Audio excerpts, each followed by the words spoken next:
Some people love social media, others hate it, but no one can escape it today.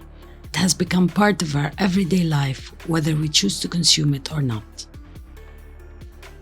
In this video, I'm going to take you with me on a journey to understand how social media evolved and how it has shaped us as individuals and cultures. Then I will share my suggestions on how we can use it better in its current format, then share ideas out there on how we can move forward.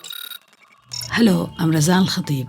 I'm a digital strategist and co-founder of Spring Technologies. I'm also a conversationalist and a filmmaking hobbyist. I write at my blog Mind the Pose to structure my thoughts. This channel is my attempt to venture into making videos as well. So let's take a look at how social media evolved. From forums, comments, and niche networks into a global one, after Facebook opened its doors to the world and friending became an international phenomenon.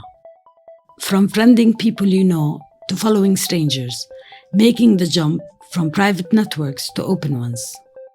From chronological feeds to algorithms as the need arrived to optimize ad placement. From posts, blogs, photos, and ads to engaging content as the driver of our attention. Video in all of its format has become the most engaging type of content. And yes, our attention is now the product. Everything else became tools to grow and capture all that attention. From users to either content consumers or creators. Probably the most exciting new entrepreneurial project in the new 20s is becoming a content creator. On the other hand, we're all consumers in this new medium. And with that, our worldviews are being altered at a much faster pace than ever before.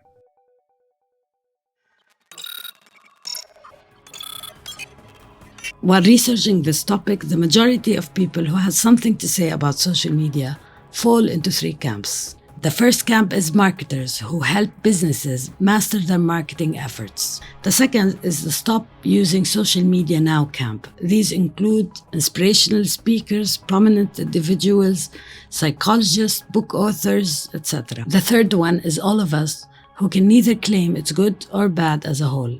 Some say it's good for activism, some say it's bad for teens, and so on. In my attempt to register the magnitude of effects of social media, I grouped them into three aspects: political, business, and psychological.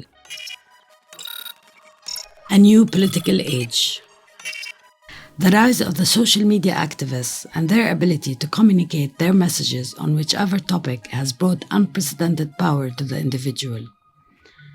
Yet it has made us think that being an active social media supporter of a cause is enough to change the world.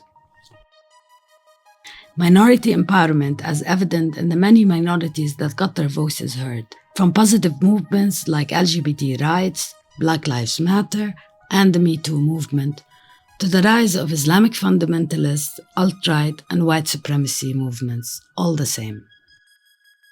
We've seen effective mobilization firsthand during the 2009 US elections, and more so during the Arab uprisings between 2011 and 2013, where the use of Facebook and Twitter helped mobilize and organize revolutionaries to march and organize protests. Up until Brexit in 2015 and the 2016 presidential elections in the US, social media was mostly seen as platforms that empowered the individual as well as the masses. What happened during these two events was the first massive account of how social media was used to deliberately misinform the masses and sway their votes in a specific direction. Though, of course, it's been used all over the world to persuade people to choose one proponent over the other, years before.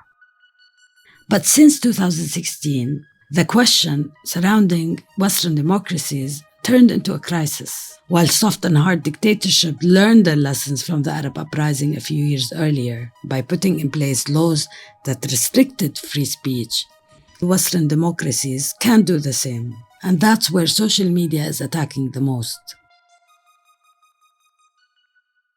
Business disrupted.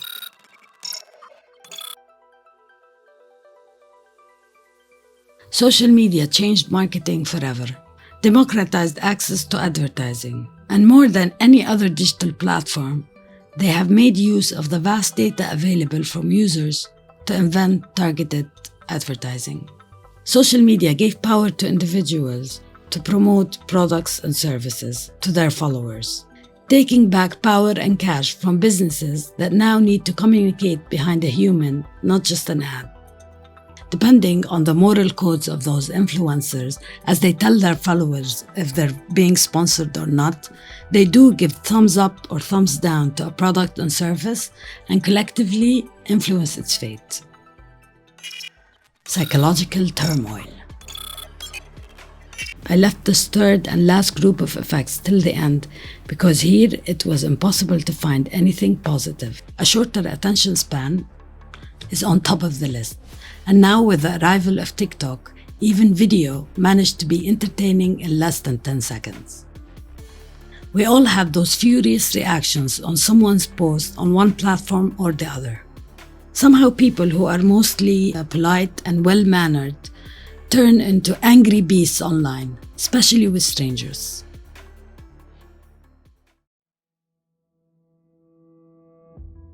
Of all the psychological harm overconsuming social media can do, its more drastic negative impact is on preteens and teens, especially girls on self-image, shame, and anxiety.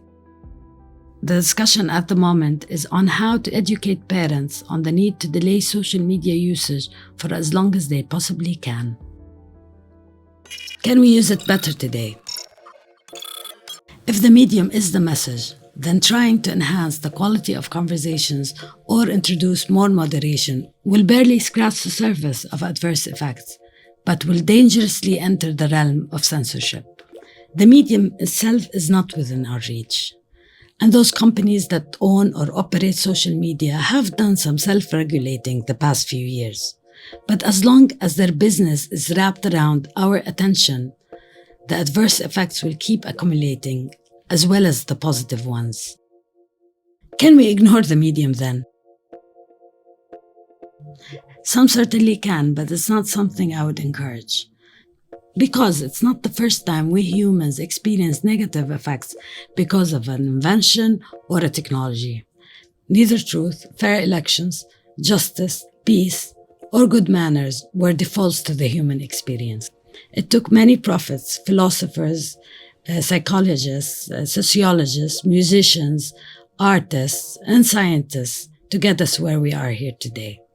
Yet today, as we have access like we've never had before, it surely takes some effort to dig to find signals amongst the noise. There are many great educators, artists, writers, musicians, collectives, innovators, healers, small businesses and change makers creating amazing content. Add to that regular people sharing unique moments of their lives. What remains in our control is our use. And the only aspect within the user experience given to us is to curate our own. Let me share some simple tips and tweaks that served me well and serve the interactions I'd like to maintain. Following those who bring us content we enjoy and unfollow noise wherever it comes from. Wherever is possible, reset your watch history or recommendation engine wherever you see it. YouTube does that, and I use it often. Be open to pay a small sum to support content creators outside of the ad model. You can buy their products and services, support them on Patreon, or through their fundraising campaigns. What can businesses do? Any business today should start by finding its human soul and translate that into an authentic voice and messages. And after that, they have one of three strategies. They can produce engaging content either through an internal team or an external team. The third option is to pay influencers through sponsorship deals. Yet for those operating a small business, all those options are expensive and out of reach. Your best strategy is to make content making an everyday activity for all staff. Alternate between different gatekeepers, but set the strategy and the policy from the go. For even smaller companies and startups, I would suggest that part of the founding DNA of the company should be a content creator. This is how important it has become. If the internet facilitated access to information and social media facilitated people networking, then content creators are defining this new age we are in. So how does all of this take us forward? Social media will not cease to exist, but I'm sure it will transform. Part of the magic of social media is that those conversations are already happening with policymakers, scholars, even the CEOs of these companies. Here's a snapshot of the ideas out there.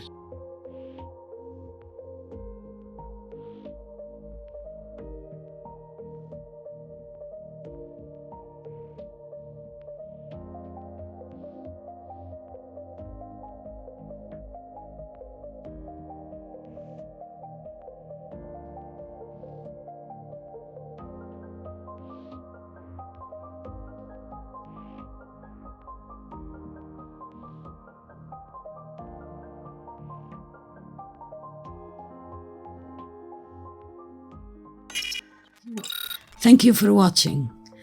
If you want more details or curious to know about the research I've done, please check the description below. I've included a link to the article I've written for this video. Please share comments and feedback, and I promise to reply as quickly as possible. Until the next video, stay well and drink water.